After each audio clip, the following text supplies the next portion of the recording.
Nice News. I'm Kaie. I'm going to be your host for this evening, sharing some good news, feel-good stories from around the world. Those of you who are regulars of the show will know that I like to top and tail with some deep, meaningful words. And today's quote comes from Winnie the Pooh. Piglet noticed that even though he had a very small heart, it could hold rather a large amount of gratitude.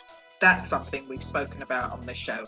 And if you don't know what I'm talking about, then check our YouTube channel for past episodes where I think just about everyone we've covered gratitude in some form, shape or size. Anyway, let's start with today's nice news. Our first nice news story this evening comes from the world of country and western. Now, for those of you who thought that black artists and country and western started with Little Nas X and Old Country Road, oh, no. Way before Little Nas X, there was Charley Pride. And the reason I'm featuring this story is because my mother and my aunts are huge Charley Pride fans. Now, we're used to seeing black musical artists regularly honoured at the Grammys, the AMAs, MTV, and of course the BET Awards. And as I mentioned earlier, black artists and country and western aren't two things that immediately you'd think would go together. But this year, there were several black performers at the CMA, the Country Music Association Awards, held back in September. Former Hootie and the Blowfish lead vocalist turned country singer Darius Rucker co-hosted. Newcomer Jimmy Allen was nominated as the Best New Artist. And this is why I'm telling you about this story. This year's recipient of the Willie Nelson Lifetime Achievement Award was the legendary Charley Pride. Now, if you don't know about Charley, let me tell you a bit about him. Every West Indian kid of a certain age who was born and brought up in England knows Charley Pride. They do. I'm not asking you, I'm not telling you, they do. I even remember walking into a record shop some time ago when we still used to have record shops, and they were playing a Charley Pride album, and I was singing along to it because that was our Sunday morning listening after church, okay? Second to God, there was Charley Pride. The aptly named Pride was the first, and some will say the only true influential black country artist to hit the charts. Coming on the heels of the civil rights movement, Pride won Male Vocalist of the Year in 1971 and 1972. He picked up Entertainer of the Year in 1971. And for 6 years in a row, Pride, now 86, was nominated as Entertainer of the Year. In fact, no black performer since then has been nominated for that award, not even once. So he has been inducted into the Willie Nelson Hall of Fame, and I know my mummy and my aunts are going to be very happy about that.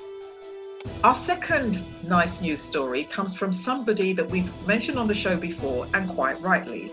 One person to whom we are all eternally grateful is National Treasure. Even if he isn't one, I've nominated him as one. National Treasure Captain Sir Tom Moore. He shows no sign of slowing down as he becomes the oldest cover star for British GQ magazine. The centenarian is named Inspiration of the Year. He said being on this cover was something quite special and quipped, maybe next year I'll be the oldest cover person again.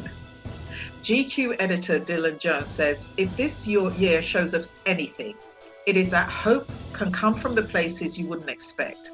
Captain Sir Tom Moore is the absolute embodiment of our Inspiration Award for 2020. In addition, Captain Sir Tom has launched a podcast in partnership with Cadbury and charity Age UK's Donate Your Words campaign, which looks to tackle loneliness in elderly people. The podcast encourages young people to start conversations with older generations by sharing fascinating life stories and unmissable anecdotes, one of which includes a 79-year-old's kiss with the king of rock and roll, Elvis Presley. Now that's a story I wouldn't mind listening to.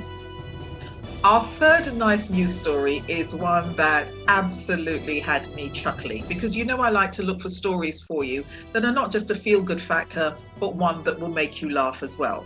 And it concerns the Lord's Prayer. As you know, it's a central prayer for Christians, but a little girl by the name of Sarah has figured out the answer that religious scholars have been searching to for decades, centuries even. The name of God. Turns out, according to Sarah, it's Howard. Watch this clip and you'll see how she comes up with that. Sarah. Huh? What is God's name? Howard. Who? Howard. Howard? How do you know his name is Howard? Because Because what? our Father in Lord in heaven, Howard be thy name. Who? Howard be thy name. Howard be thy name? Well, that's about all we have time for on this edition of Nice News. Thank you for joining us. Join us again soon where we'll have more nice news stories from around the world. And remember, life has no limitations except the ones that you make. See you next time for the Nice News. Bye.